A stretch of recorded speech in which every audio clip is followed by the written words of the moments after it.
The Toronto Raptors rebounded after dropping 2 straight games in Washington to regain the series lead at 3-2 over the Wizards.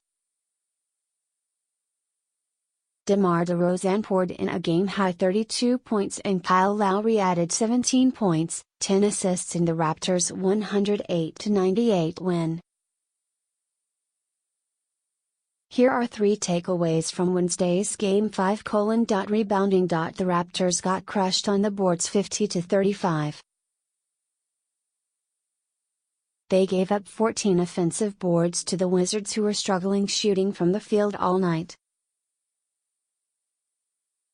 Normally that would be a recipe for disaster, but Toronto was able to not only survive, they were able to pull away late in the fourth for the win.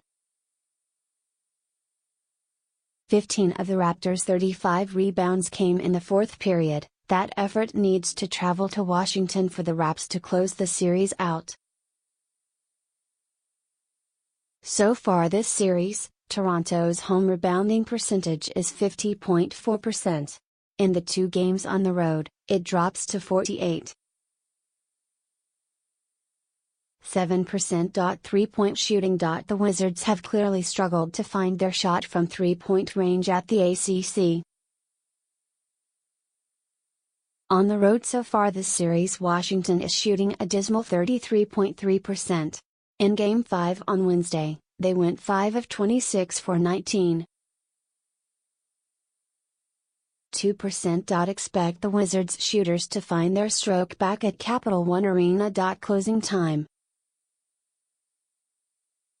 Closing time, as Rod Black would say, was where the Raptors flexed their muscle in Game 5.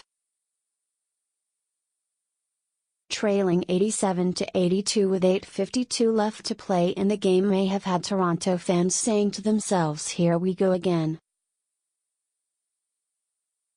But a 6-0 run gave the Raptors the lead and they didn't look back. Without Fred VanVleet in the fourth period, Toronto has looked shaky on the offensive end.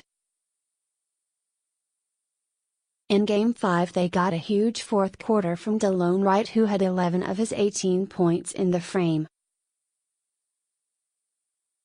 The extra offensive option in the clutch that FVV had been providing throughout the season has been missing, but if Wright can step up in that role, the Raptors will end this series in Washington.